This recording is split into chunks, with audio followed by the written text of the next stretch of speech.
죽은 자는 진실을 말하지 않는다. 하지만 군견은 알고 있었다. 국립현충원 한 군인의 장례식. 군견이 미친 것처럼 관을 향해 달려들며 지저대고 있다. 모두가 떠난 후 군견은 계속해서 그의 관을 파헤치려 했다. 관 속에는 아무것도 없었다. 아니, 정확히 말하면 아직 아무것도 없었다. 무언가 숨겨진 진실이 있다. 그리고 그 진실은 국가의 운명을 뒤흔들 것이다. 국가의 운명을 바꿀 충격적인 비밀. 지금 시작됩니다. 고요한 아침.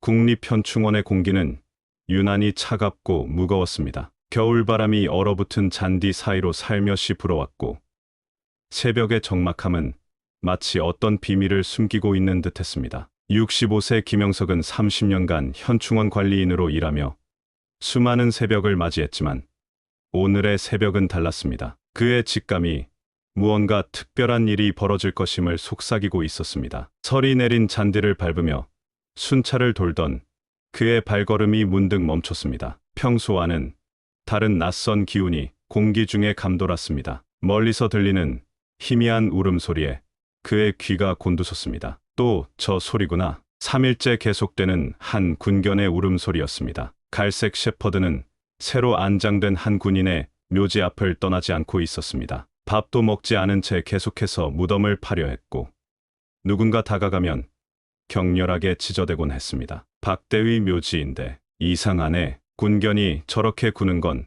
처음 보는데. 영석 씨의 눈빛에 직업적 본능이 깃들었습니다. 군 생활 30년. DMZ 수색대 시절부터 몸에 밴 직감이 그를 자극했습니다. 군견의 행동은 결코 우연이 아니었습니다. 그의 경험상 군견의 신호는 절대 무시할 수 없었죠. 조심스레 군견에게 다가갔습니다. 평소 같으면 경계하며 짖었을 텐데 이상하게도 이번에는 달랐습니다. 군견은 그를 쳐다보더니 꼬리를 살짝 흔들었습니다. 넌 내가 예전에 군견 조련사였다는 걸 아는 모양이구나. 군견의 눈빛에 깊은 지성이 느껴졌습니다. DMZ 수색대 시절 그는 수많은 군견들과 함께 위험한 임무를 수행했습니다. 적의 침투를 알리는 군견의 신호는 단 한 번도 틀린 적이 없었습니다. 뭔가 있는 거지. 내가 내게 알려주고 싶은 게 그때였습니다. 군견이 갑자기 무덤 한쪽을 파기 시작했습니다. 영석 씨는 주변을 살폈습니다. 아직 동이 트기 전 현충원은 인적이 없었습니다. 고민은 잠시뿐이었습니다. 30년 군인 생활에서 배운 것이 하나 있다면 군견의 신호는 절대 무시해선 안 된다는 것이었죠. 미안하오, 박대위. 하지만 이건 꼭 필요한 일 같습니다. 떨리는 손으로 삽을 들었습니다. 군견은 마치 그를 돕기라도 하듯 앞발로 열심히 땅을 팠습니다. 차가운 흙과 얼어붙은 땅이 삼날에 부딪혔고 점점 더 깊어지는 구멍 속으로 긴장감이 스며들었습니다. 1시간쯤 지났을까요? 삽이 딱딱한 물체에 닿았습니다. 관이었습니다. 영석 씨는 깊은 숨을 들이쉬었습니다. 이제 돌이킬 수 없다는 걸 알았습니다. 하느님, 부처님, 용서하십시오. 조심스럽게 관을 열었습니다. 그리고 그 순간 영석 씨의 얼굴이 창백해졌습니다. 관 안은 텅 비어 있었던 것입니다. 이게 무슨... 바로 그때였습니다. 멀리서 발자국 소리가 들렸습니다. 누군가가 오고 있었습니다. 군견도 갑자기 긴장한 듯 귀를 쫑긋 세웠습니다. 발소리는 점점 가까워지고 있었고 이제는 여러 명이 오는 것 같았습니다. 여기야. 저 늙은이가 뭔가 하고 있어. 낯선 목소리였습니다. 영석 씨는 순간 온몸이 얼어붙는 것 같았습니다. 그들의 말투에서 위험한 기운이 느껴졌기 때문입니다. 어둠 속에서 3명의 남자가 나타났습니다. 모두 검은 옷을 입고 있었고 그들의 눈빛은 차가웠습니다. 마치 얼음장 같은 시선이 영석 씨를 꿰뚫었습니다. 김영석 씨, 현충원 관리인이시죠? 묘지를 함부로 파는 건 불법이에요. 말투는 공손했지만 어딘가 어색한 억양이 느껴졌습니다. 영석 씨는 순간 등줄기가 서늘해졌습니다. 이 억양, DMZ에서 자주 들었던 그 특유의 말투였습니다. 긴장감이 고조되는 순간 모든 것이 예측할 수 없는 방향으로 흘러가기 시작했습니다. 당신들 북한에서 왔지? 영석 씨의 날카로운 질문에 세 남자의 표정이 순식간에 얼어붙었습니다. 그의 눈빛은 군 생활 30년 동안 다져온 강철 같은 의지를 보여주고 있었습니다. 역시 전직 수색대원은 다르군요. 귀가 밝으시네. 남자들 중 하나가 비웃듯 말했습니다. 그의 목소리에는 얕은 경멸이 묻어 있었지만 동시에 경계심도 엿보였습니다. 그때였습니다. 군견 호국이가 갑자기 앞으로 뛰쳐나갔습니다. 너무나 빨랐기에 아무도 반응할 시간이 없었습니다. 첫 번째 남자의 팔을 물어버렸고 남자의 비명이 어둠을 가르며 울렸습니다. 앉아. 영석 씨가 날카롭게 외쳤습니다. 30년 전 군견 조련사의 목소리였습니다. 군견은 즉시 그의 곁으로 돌아왔습니다. 아, 씨발. 부상당한 남자가 욕설을 내뱉으며 피를 흘렸습니다. 다른 두 남자도 재빨리 총을 꺼내들었지만 영석 씨는 한 걸음도 물러서지 않았습니다. 박대위, 그는 죽지 않았죠? 영석 씨가 차분히 물었습니다. 남자들의 표정이 순간 굳어졌습니다. 놀라움과 분노, 그리고 약간의 두려움이 그들의 눈빛에 스쳤습니다. 과연 우리가 왜 여기 왔는지 아시는군요. 그럼요. 이제 좀 이해가 되네요. 빈관, 군견의 이상한 행동, 모든 게 말이죠. 영석 씨는 주머니에서 작은 무전기를 꺼내들었습니다. 그의 손가락이 통신 버튼을 누르려는 순간 가장 오른쪽에 있던 남자가 재빨리 권총을 꺼내들었습니다. 움직이지 마세요. 총구는 영석 씨를 향해 있었지만 그의 손은 조금도 흔들리지 않았습니다. 오히려 차갑고 날카로운 눈빛으로 남자를 응시했습니다. 내 나이와 내 경력을 얕보지 마시오. 호국이는 여전히 긴장한 채 영석 씨 곁에 바싹 붙어 있었습니다. 그의 귀는 쫑긋 세워져 있었고 언제든 공격할 준비가 되어 있었습니다. 순간에 정적이 흘렀습니다. 새벽 공기는 더욱 차가워졌고 현충원의 묘비들은 그들을 무언의 증인처럼 바라보고 있었습니다. 첫 번째 남자가 입을 열었습니다. 박대위는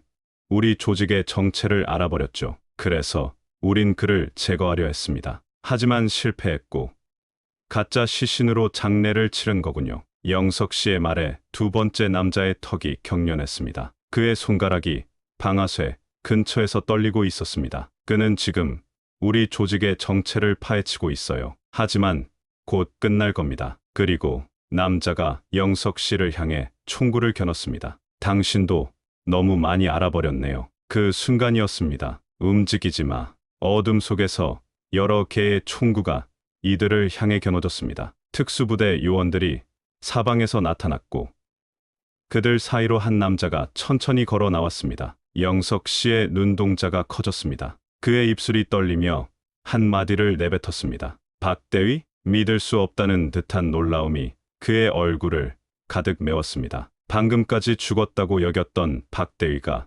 지금 여기 살아있었던 것입니다. 차분한 미소를 지으며 다가왔습니다. 그의 걸음걸이는 여전히 군인다운 당당함을 잃지 않았습니다. 김영석 상사님, 오랜만입니다. 영석 씨의 손이 떨렸습니다. 그의 머릿속에는 수많은 의문이 휘몰아쳤습니다. 목소리를 겨우 내어 물었습니다. 하지만 어떻게 당신은 죽었다고 알려졌는데? 박대위는 주변을 살피며 조용히 대답했습니다. 이건 모두 함정이었습니다. 우리는 이 조직이 현충원을 접선 장소로 이용한다는 것을 알아냈죠. 그래서 제가 죽은 것처럼 위장하고 그들이 나타나기를 기다린 겁니다. 군견 호국이가 박대위에게 달려가 반갑게 꼬리를 흔들었습니다. 마치 오랜만에 만난 동료를 반기듯 기쁨에 찬 모습이었습니다. 호국이도 임무를 훌륭히 해냈죠. 상사님을 유도해 이 상황을 만들어내는 게 임무였습니다. 영석 씨는 여전히 혼란스러운 표정이었습니다. 수많은 의문이 그의 마음을 떠돌았습니다. 하지만 왜 하필 나를 선택했습니까? 박대위의 눈빛이 따뜻해졌습니다. 상사님의 과거를 알고 있었기 때문입니다. DMZ 최고의 수색대원이었고 군견 조련 전문가셨죠. 호국이가 상사님을 알아볼 거라 확신했습니다. 주변의 특수부대원들은 3명의 공작원들을 엄격하게 통제하고 있었습니다. 부상당한 첫 번째 남자는 여전히 팔에 상처를 부여잡고 있었고 다른 2명은 얼굴을 찡그리며 침묵을 지키고 있었습니다. 그들의 정체는 무엇입니까? 영석 씨의 날카로운 질문에 박대위의 표정이 무거워졌습니다. 이들은 일명 유령 부대입니다. 북한의 정예 공작원들이죠. 6개월 전부터 현충원을 통해 비밀리에 국가 기밀을 유추해왔습니다. 현충원을 어떻게 그렇게 할 수 있었단 말입니까? 박대위는 침통한 목소리로 설명했습니다. 묘비 밑에 비밀 장소를 만들어 정보를 주고받았습니다. 국가유공자의 묘역을 이용한다는 점에서 가장 안전한 장소라고 판단했겠죠. 누가 감히 이곳을 의심하겠습니까? 특수부대원들이 3명의 공작원들을 체포하고 있었습니다. 현충원에 아침 햇살이 차갑게 비치고 있었습니다. 하지만 이제 끝났습니다. 이들 외에도 잠복해 있던 조직원들 모두를 검거했습니다. 군견 호국이가 다시 영석 씨 곁으로 와 앉았습니다. 그의 눈빛은 여전히 날카롭고 지적으로 빛나고 있었습니다. 이 녀석이 정말 대단하군요. 박대위가 진심 어린 목소리로 말했습니다. 우리나라 최고의 군견 조련사셨던 상사님이 아니었다면 이 작전은 성공하지 못했을 겁니다. 멀리서 아침을 알리는 현충원의 종소리가 울렸습니다. 어둠이 걷히고 동이 트기 시작했습니다. 30년 전 상사님과 함께 DMZ를 지켰던 군견 충용이가 있었죠. 박대위의 말에 영석 씨의 눈시울이 붉어졌습니다. 오래전 추억이 그의 마음속에 스쳐 지나갔습니다.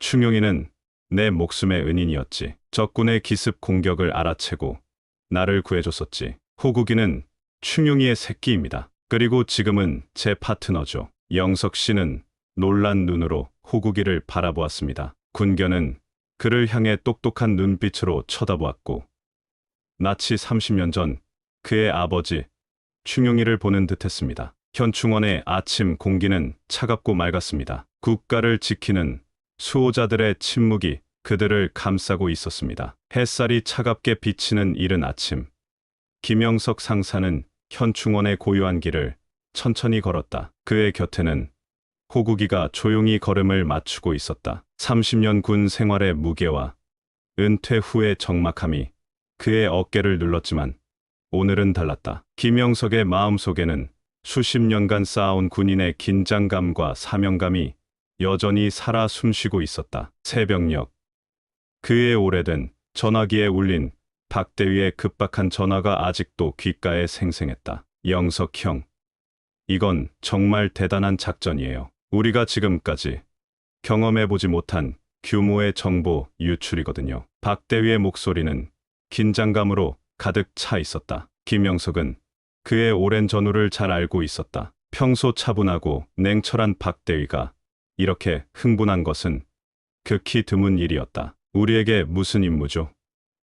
김영석은 조용히 물었다. 호국이와 함께 현충원에 숨겨진 기밀 정보 저장 장치를 찾아야 해요. 그게 우리가 알고 있는 유일한 단서입니다. 호국이는 김영석 상사의 곁에서 언제나 그의 감정을 읽듯 조용히 걸어왔다. 특별한 군견이었다. 일반 군견과는 비교할 수 없는 특수 훈련을 받은 탁월한 능력의 동료였다. 특수 화학물질 감지, 금속 성분, 식별, 심지어 미세한 전자기기의 존재까지 파악할 수 있는 놀라운 능력을 지녔다. 김영석은 그의 군 생활을 되돌아보았다. 30년간의 군 경력 동안 그는 수많은 위험한 작전을 수행했고 국가의 안전을 지키기 위해 헌신해왔다. 하지만 이번 작전은 그의 경력 중 가장 중요한 순간일지도 모른다. 박대위가 전해준 정보는 충격적이었다. 유령 부대라 불리는 조직이 한 달에 한 번씩 이루어지는 묘지, 보수 작업을 교묘하게 이용해 기밀 정보를 은닉하고 전달하고 있었다. 지난 6개월간 무려 127건의 고급 군사 정보가 북한으로 넘어갔다는 사실은 국가 안보를 근본부터 흔들 수 있는 위험한 상황이었다. 방공 레이더 체계의 취약점, 특수부대의 작전 계획, 심지어 미군과의 방위 협정까지 유출되었다니 김영석의 가슴은 분노와 책임감으로 가득 찼다. 앞으로 가. 호구가. 그가 호구기에게 조용히 말했다. 호구기는 귀를 쫑긋 세우더니 천천히 앞으로 나아갔다. 현충원의 묘비들 사이를 천천히 걸으며 주변을 세밀하게 관찰했다. 갑자기 멈춰 서서 한 묘비 옆에서 긴장하기 시작했다. 김영석 상사는 호국이의 반응을 주시했다. 군 생활 30년 동안 그는 호국이와 같은 군견들의 본능을 신뢰했다. 호국이가 특정 묘비 아래 작은 금속 용기를 감지한 것이다. 정교하게 위장된 디지털 저장 장치. 그들이 찾고 있던 바로 그 증거였다. 잘했어, 호구가. 김영석 상사의 목소리에 자부심이 어렸다. 그의 손가락이 조심스럽게 묘비 아래의 은닉 공간을 더듬었다. 양자 암호와 기법으로 만들어진 특수 저장 장치가 손끝에 느껴졌다. 사이버 보안팀이 3개월간 고민했던 그 장치. 멀리서 아침 안개가 피어오르고 현충원의 적막함 속에서 한 퇴역 군인과 그의 충직한 군견이 조국의 마지막 수호자로 서 있었다. 김영석은 잠시 주변을 둘러보았다. 조용하고 엄숙한 현충원. 수많은 영웅들의 넋이 깃든 이곳에서 또다시 위국 헌신의 순간이 찾아왔다. 그는 조용히 생각했다. 군인은 은퇴해도 군인이다. 국가를 지키는 일은 평생의 사명이다. 우리가 할 일은 아직 끝나지 않았어, 호구가. 호국이는 짧게 울며 그의 옆을 지켰다. 국가 안보를 지키는 진정한 수호자들의 침묵이 흘러 현충원을 가득 메웠다. 그의 마음속에는 수많은 전우들의 희생과 헌신이 스쳐 지나갔다. 전쟁의 상처, 고난의 순간들, 그리고 언제나 국가를 먼저 생각했던 동료들의 모습. 오늘 그는 그들의 희생을 결코 헛되이 하지 않을 것이다. 김영석은 저장 장치를 조심스럽게 주머니에 넣었다. 호국이와 함께 현충원을 나서며 그는 알았다. 이번 작전은 그의 마지막 임무가 될 것이라고. 아침 햇살이 현충원의 묘비들을 부드럽게 비추고 있었다. 조국을 지키는 수호자들의 영혼이 그들과 함께 걸어가고 있었다. 진실은 언제나 침묵을 깨고 빛을 발합니다. 그 빛은 때로는 작은 촛불 같기도 하고 때로는 번개처럼 하늘을 가르기도 합니다. 국가의 역사는 숨겨진 이야기들로 가득 차 있습니다. 오늘 우리가 목격한 것처럼 진실은 결코 영원히 묻힐 수 없습니다. 박대위와 김영석 상사, 그리고 호국이라는 이름의 군견. 그들은 단순한 개인이 아니라 국가의 양심이었습니다. 때로는 공식 기록 너머에 있는 이야기들이 가장 중요한 진실을 담고 있습니다. 대한민국의 자유와 평화는 결코 공허한 말이 아닙니다. 그것은 수많은 이름 없는 영웅들의 피와 땀, 그리고 끝없는 헌신으로 지켜온 소중한 가치입니다. 이 이야기를 읽는 당신에게 말합니다. 우리의 역사는 계속됩니다. 침묵하지 마십시오. 진실을 말하십시오. 기억하십시오. 국가는 우리 모두의 것입니다. 유튜브 가족 여러분, 이 이야기의 주인공은 결코 한 사람이 아닙니다. 바로 여러분입니다. 대한민국 영원하라. 구독하기, 매일매일 새로운 인생 이야기 만나기, 알림 설정, ON, 좋아요로 따뜻한 응원 보내기,